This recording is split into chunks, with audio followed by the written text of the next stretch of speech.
अगला विशेष संदेश क्या है उसके ऊपर हम चर्चा करेंगे। देखो भाई और बहनों, दास केवल सीरियल वाइज चल रहा है। मैं छांटता नहीं हूं कि आज मैंने 5 वीडियो पर बोलना है या मैंने 10 वीडियो पर बोलना है। मेरे पास में जो 1500 वीडियो हैं उनको मैंने ले रखा है। हम सीरियल वाइज चलेंगे। जो हमारे विशेष मतलब का होगा उसके ऊपर हम डिस्कस करेंगे, जो नहीं होगा उसको हम डिलीट कर देंगे।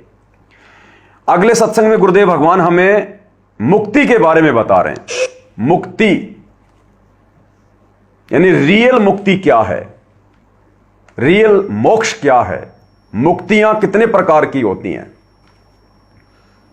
आम समाज में किसी का दादा मर गया, किसी की दादी मर गई, पंडित जी आएंगे, हवन करवाएंगे, पूजा पाठ करवाएंगे, अपनी दक्षिणा लेकर जाएंगे और क्या कहेंगे, आपके दादाजी की मुक्ति हो गई, आपकी दादी जी मुक्त हो गई है, वैकुंठ में चली गई है।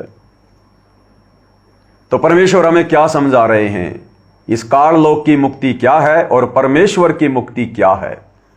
काललोक में 4 प्रकार की मुक्तियां बताई परमात्मा ने, 4 प्रकार की। नाम याद रखना हमारे लिए कोई जरूरी नहीं है, बस हमें जानकारी रहे वो काफी है। तो गुरुदेव ने बताया कि काललोक में 4 मुक्तियां होती हैं,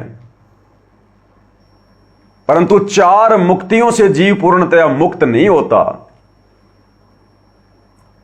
कोई ब्रह्मा जी की साधना करके ब्रह्मा जी के लोक में चला जाएगा, वो भी मुक्त हो गया, वो भी एक प्रकार की मुक्ति है।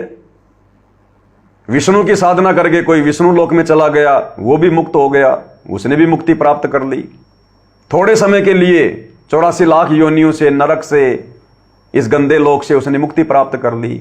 शंकर जी की साधना करके शंकर जी के लोक में चले गए, वहां कोई छोटे मोटे कोई गण बन गए, उसने भी मुक्ति प्राप्त कर ली। ओम नाम की साधना करके जैसे मार्कंडे था, वशिष्ठ थे, विश्वामित्र था, उन्होंने महास्वर्ग प्राप्त कर लिया।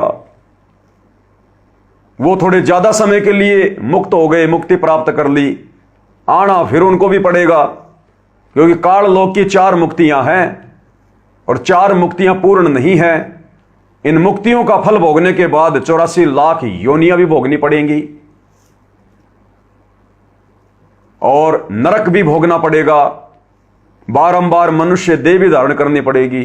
पूर्ण मुक्ति नहीं है। पूर्ण मुक्ति क्या है? वो है 5वीं मुक्ति। और वो 5वीं मुक्ति स्वयं कबीर भगवान सतगुरु रूप में आकर, तत्वदर्शी संत के रूप में आकर स्वयं ही प्राप्त करवाते हैं। तो सोचो भाई और बहनों, आप पर हमारी किस्मत। मार्कंडे इंद्र की पटरानी, इंद्र की मुख्य रानी, देवलोक की सबसे सुंदर औरत भी नग्न होके सामने खड़ी हो गई, तो भी मार्कंडे को डगमग नहीं कर पाई। ऐसे महापुरुष का भी मोक्ष नहीं हुआ, वो 5वीं मुक्ति प्राप्त नहीं कर पाया। काललोक की 4 मुक्तियों में उलझा हुआ है। विश्वामित्र 1 नंबर का तपस्वी, दृढ़ संकल्पधारी, और कितना उसमें तपोबल था। गुरुदेव ने बताया एक समय राजा हरिश्चंद्र का जो दादा था वो विश्वामित्र का समकालीन था,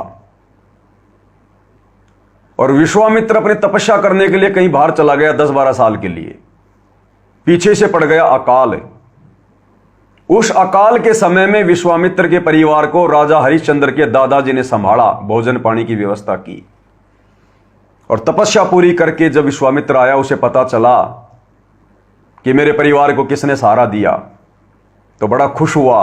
और विश्वामित्र के उसके राजा हरिश्चंद्र जी के दादाजी से कहा कि मांगो, क्या मांगते हो, मैं आपकी सेवा भाव से बहुत प्रसन्न हूं।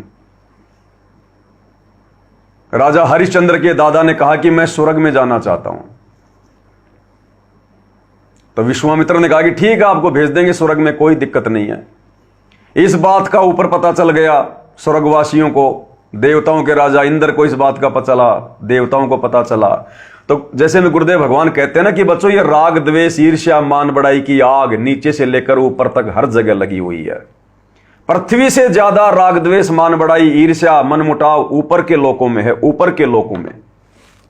तो जैसे देवताओं को इस बात का पता चला तो देवताओं ने प्रार्थना लगा दी इंद्र के पास में, और इंद्र से कहा कि वो शूद्र जाति का ऊपर नहीं आना चाहिए, वो लोग भी छुआछात करते हैं, भेदभाव, जाति वाती सब चलती है। पृथ्वी से ज्यादा सड़े हुए हैं वो लोग, ये देवलोग जिनकी हम पूजा किया करते थे, जिनको हम बहुत बड़े देवता समझा करते थे। तो देवताओं ने कहा कि वो शूद्र ऊपर नहीं आना चाहिए,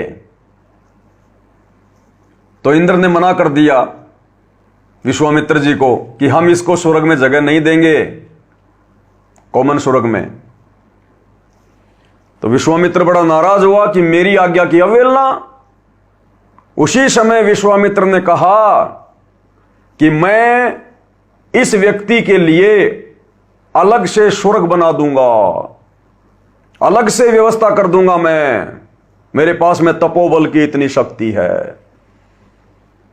अब इंद्र को इस बात का पता था कि यह कर सकता है, वो घबरा गया और अंत में इंद्र ने हार माननी पड़ी, हाथ जोड़ना पड़ा कि ठीक है जी, हम इसको स्वर्ग में रख लेंगे, हम इसको स्वर्ग में रख लेंगे।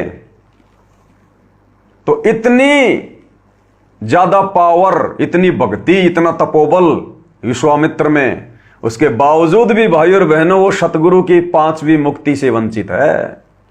और आप और हम आज सतगुरु की 5वीं मुक्ति प्राप्त करने की दिशा में आगे बढ़ रहे हैं। तो आप और हमारे आगे क्या लगे ये आत्माएं, यानी अहंकार के रूप में नहीं देखना हमने अहंकार के रूप में नहीं, बल्कि अपनी किस्मत के रूप में कि गुरुदेव भगवान ने आप और हमारे ऊपर वर्तमान में कैसी रजा कर रखी है। हम दिखाई देते हैं दुबले से पतले से, कोई सावड़े कलर का है, कोई ठिगना सा है, कोई बेचारा गरीब है, निर्धन है, कोई ऑटो रिक्शा चला रहा है, कोई मजदूरी कर रहा है, कोई खेतीबाड़ी कर रहा है। आम समाज में हमारी विशेष कोई इज्जत नहीं, कोई जान पहचान नहीं। लेकिन आप और हम भक्ति के मामले में, सतगुरु की रजा के मामले में उन बड़े बड़े धुरंधरों से लाखों गुना ऊपर हैं, लाखों गुना ऊपर। क्योंकि परमेश्वर के दरबार में तो जिनके पास भक्ति है उनकी इज्जत होती है, उनकी इज्जत है। अन्यथा यहां का राजा भी जब शरीर छोड़कर जाएगा, जिसने भक्ति नहीं की, सतगुरु की आन उपासना करता रहा, शास्त्र विरुद्ध साधना करता रहा, उसकी भी धर्मराज के दरबार में कॉलर पकड़ी जाएगी, कॉलर नंगा करके खड़ा किया जाएगा। वहां नहीं चलता वो राजपणा, वो मंत्रीपणा। तो कहने का मतलब है वो 5वीं मुक्ति जिसको सतगुरु स्वयं प्राप्त करवाता है, उसको प्राप्त करने की लाइन में आप और हम भाई बहन हैं। तो हमने वर्तमान में हमारी जैसी भी जो परिस्थितियां हैं, सांसारिक लोगों की तुलना में, धनाढ़े लोगों की तुलना में, हमने उनकी तरफ ध्यान नहीं देना बिल्कुल भी। और उनके लिए भी गुरुदेव ने हमें बोल दिया है कि बच्चों, परमात्मा तुम्हें इतना देगा, इतना देगा, तुम संभालते संभालते थक जाओगे, लेकिन रखना धैर्य। अगर तुम इस भक्ति पर लगे हो और अगर मर्यादाओं में रहोगे तो यह विधान है परमात्मा का, अटल विधान है। यह परमात्मा तुम्हें यहां का इतना धन देगा, इतना धन देगा, तुम संभालते संभालते थक जाओगे, सतगुरु से हाथ जोड़ोगे कि परमात्मा बस करो, अवश्य देगा, यह रूल है।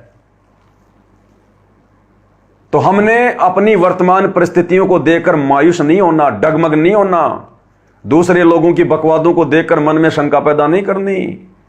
समय आएगा, परमेश्वर ने निर्धारित कर रखा है, फिर देखना गांव में कोठियां अलग होंगी, यातायात के साधन अलग होंगे, लेकिन उसके लिए धैर्य की जरूरत है। धीरे धीरे रे मनवा, धीरे सब कुछ होए, माली सींचे सोगड़ा, समय आए फल होए। जब हम अपने ऊपर वो 5 गुण, जो विशेष गुण है भगत के लक्षण हैं, जब उनको धारण कर लेंगे और दुनिया की तरफ देखना छोड़ देंगे, अपने सतगुरु को देख के चलेंगे कि अगर मैं दुनिया की बकवादों को देखकर अपने सतगुरु से डिमांड करूंगा या मन में इच्छा करूंगा तो मेरे से बड़ा दुष्ट कौन होगा। आज मेरा सतगुरु, मेरा भगवान किस हालत में और कहां बैठा हुआ है। वो जहां बैठे हुए हैं उनका खुद का मकान नहीं है, एक जेल की छोटी सी कोठड़ी है 10x12 की। मेरा कम से कम खुद की झोपड़ी तो है। मेरे सतगुरु वहां बैठे हैं जहां बैठे हुए लोगों की कोई इज्जत नहीं होती, मैं कम से कम स्वतंत्र तो हूं। मेरा सतगुरु जेल प्रशासन की रोटियां खा रहा है उनके अधीन होकर, मैं कम से कम अपनी मेहनत मजदूरी करके मैं जो है मतलब अपने हिसाब की तो मैं खा रहा हूं। तो हमने अपने गुरु को देखना पहले, संसार के उन बकवादी लोगों को नहीं देखना।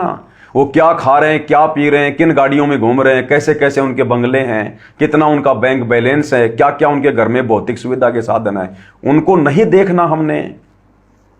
अपने सतगुरु को पहले देखना है हमने।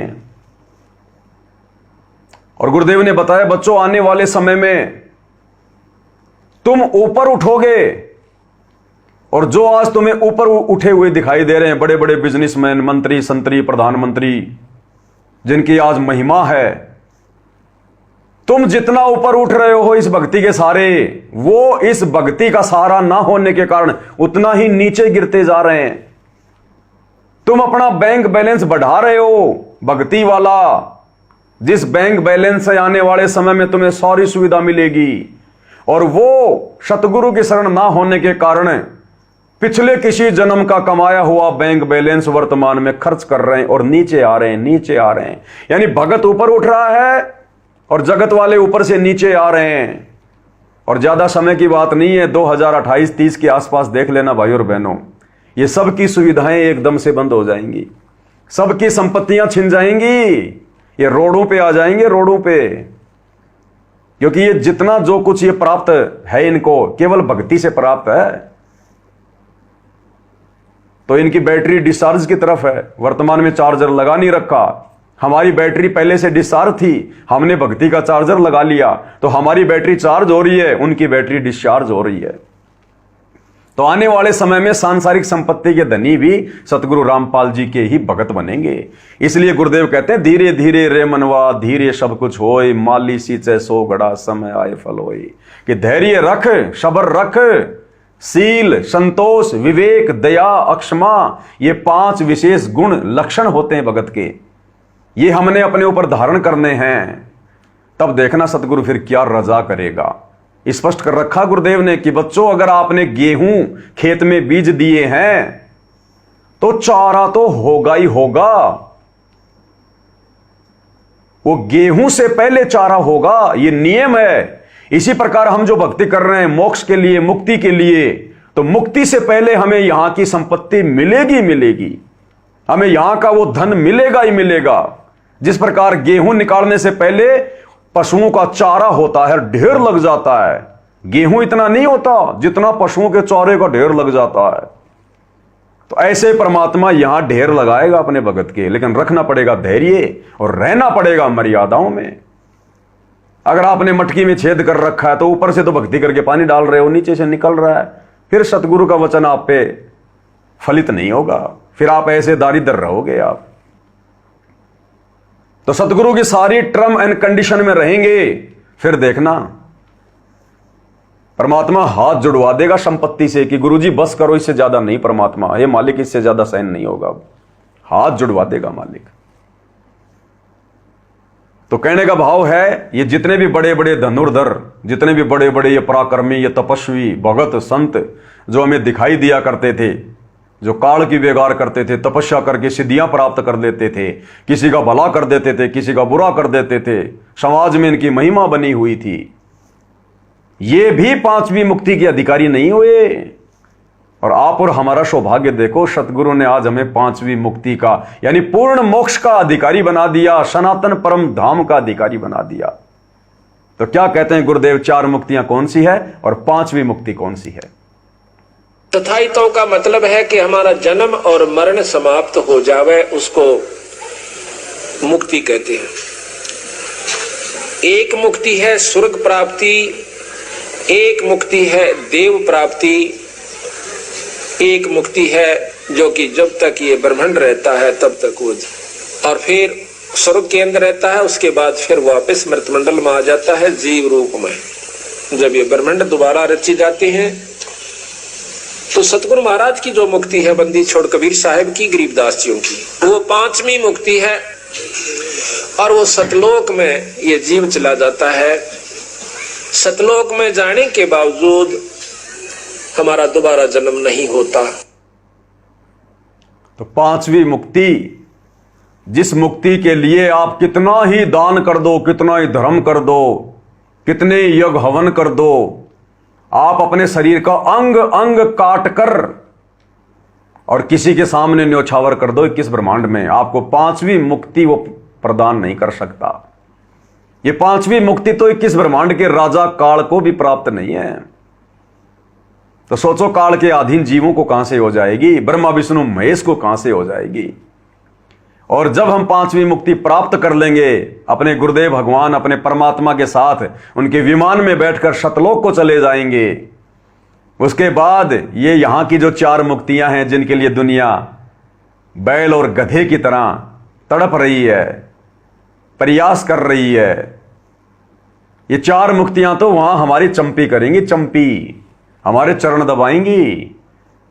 जैसे नौकर नौकरानी राजा के चरण दबाते हैं और राजा उनकी तरफ ध्यान भी नहीं देता, नौकर समझ के केवल अपनी सेवा करवाता है। तो यहां जो 4 मुक्तियां ब्रह्मा विष्णु महेश को प्राप्त हैं, गुरुदेव कहते हैं 4 मुक्ति वहां चंपी करती, भगत के चंपी करती हैं। जिन 4 मुक्तियों को लेकर ब्रह्मा विष्णु महेश अपने आप को 3 लोगों के स्वामी मान बैठे हैं। और ये 4 मुक्तियां भी इनके पास में स्थायी नहीं है। जब तक ये इन पदों पे रहेंगे तब तक ही है, उसके बाद ये 84 में चले जाएंगे। तो गुरुदेव कहते हैं 4 मुक्ति जहां चंपी करती, माया होरी दासी, और दास गरीब अभय पद पर से वो मिले राम अविनाशी। तो कितना बड़ा सौभाग्य है भाई और बहनों, आप और हमारा। इसलिए दास कहता है अपने गुरुदेव भगवान के 100 बार उनके शुक्र मनाने चाहिए, उनके चरण धो धो के पीने चाहिए, परमात्मा के चरण धो धो के।